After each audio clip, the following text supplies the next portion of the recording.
అందరికీ నమస్తే అండి ఫ్రెండ్స్. ఇప్పుడు మన వీడియో ఏమంటే మన ఆశ్రమానికి చాలా మంది వృద్ధులు ఒంటరిగా వచ్చేస్తున్నారండి బ్యాగ్ సర్దుకొని. ఇది కరెక్ట్ కాదు.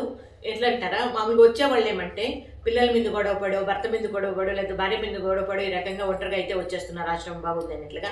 కాకపోతే అది కాదండి. ఆశ్రమం అంటే కొన్ని కండిషన్స్ ఉంటాయి. ఆ కండిషన్స్ కట్టుబడి ఉండాలి. మీరు ఏమంటే మీరు రావాలనుకుంటే మీరు బ్యాగ్ సర్దుకొని వచ్చేస్తే మీరు ఎవరైనా మేము జాయిన్ చేయించుకుంటాం చెప్పండి.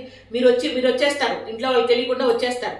కాకపోతే ఏమంటే ఇంట్లో వాళ్ళు మళ్ళీ మిస్సింగ్ కేసు పెడతారు, అంటే మా వాళ్ళు కనపడలేదు అన్నట్లుగా. ఇక్కడేమో మేము మిమ్మల్ని దాచిపెట్టుకోము. మీరు వచ్చిన వెంటనే మేము వీడియో తీసి యూట్యూబ్లో అప్లోడ్ చేస్తాం. ఎందుకంటే మిమ్మల్ని దాచిపెట్టుకుంటే మాకు తప్పు అయిపోతుంది కదా.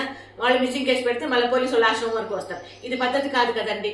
దానికని మీరేమంటే మీరు ఆశ్రమానికి రావాలనుకుంటే మీరు వాట్సాప్ మెసేజ్ చేయండి. ముందుగా వాట్సాప్ స్క్రీన్ మీద నంబర్ ఉంటుంది. ఆ నంబర్కి వాట్సాప్ మెసేజ్ చేస్తే మీరు ఆశ్రమానికి అర్హులా కారా అని చూసి దాని తర్వాత మీకు రిప్లై అనేది దానికి తగ్గట్టుగా వస్తుంది అనమాట. మీరు అర్హులైతే వచ్చి జాయిన్ కావచ్చు. అది కాకుండా ఒంటరిగా వస్తే అస్సలు జాయిన్ చేయించుకోము. మీకు రిప్లై వచ్చిన తర్వాత కూడా, రాకముందు కూడా మీరు ఒంటరిగా వస్తే అస్సలు జాయిన్ చేయించుకోము.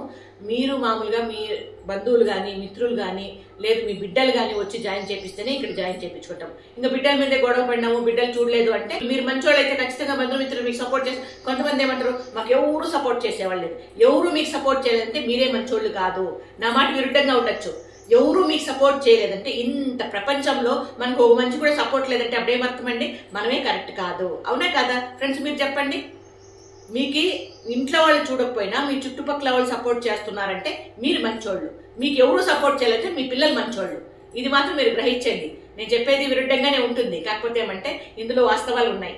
ఈ రకంగా ఉంటుంది. కాబట్టి మీరు మామూలుగా ఏమంటే వాట్సాప్ మెసేజ్ మీకు వాట్సాప్ మెసేజ్ చేయండి. రాలేదనుకోండి, మీకు అక్కడ పక్కన ఉంటారు కానీ బంధుమిత్రులు, వాళ్ళకి చెప్పండి వాట్సాప్ మెసేజ్ చేయండి అన్న ఈ నెంబర్ కంటే వాళ్ళు ఖచ్చితంగా చేస్తారు. మీకు సపోర్ట్ చేసేవాళ్ళు ఉంటే ఆ రకంగా చేసి మీకు రిప్లై వచ్చిన తర్వాత రండి. ఇంత దూరం వచ్చి మిమ్మల్ని జాయిన్ చేసుకోలేదు, వెనక్కి పంపించాలంటే నాకు బాధగానే ఉంటుంది. మీరు వచ్చి మీరు వెనక పోవాలంటే మీకు కూడా బాధగానే ఉంటుంది. అట్లాంటి వాళ్ళు మీరు అక్కడ పక్కన వాళ్ళని తీసుకొని వచ్చి వాళ్ళ ద్వారా జాయిన్ కాండి. అది ఏమంటే ఖాళీ ఉన్నప్పుడు. ఇప్పుడైతే అసలు ఖాళీ లేదు. ఖాళీ ఉన్నప్పుడు మీకు తెలుస్తుంది కదా వీడియోలో, పలానా వాళ్ళు అంటే ఊరికి పంపించాము, పలానా వాళ్ళు స్వర్గస్థులు అయ్యారు అన్నట్టు చెప్పినప్పుడు ఖచ్చితంగా ఖాళీ అనేది ఉంటుంది. ఆ టైంలో మీరు వచ్చి జాయిన్ కావచ్చండి. మెయిన్ మన ఆశ్రమంలో అర్హులు ఎవరంటే బ్రహ్మచారులుగా వృద్ధులై ఉండేవాళ్ళు, పిల్లలు లేకుండా వృద్ధులై ఉండేవాళ్ళు, ఆడపిల్లలు తల్లిదండ్రులు, వీళ్ళు మాత్రమే అర్హులు. ఇంకోటి ఏమంటే కొడుకులు ఉండేవాళ్ళు, కొడుక్కి ఆర్థికంగా ఇబ్బందా, హెల్త్ పరంగా ఇబ్బందా అనేది కూడా చూసుకొని దాన్ని బట్టి జాయిన్ చేయించుకుంటాం. ఇది ఇప్పుడు మన చిన్ని వీడియో మీద మీ అభిప్రాయం తెలియజేస్తూ, వీడియో నచ్చితే లైక్ చేయడమ్మా. ఎవరు అన్ని తప్పుగా మాత్రం భావించదండి.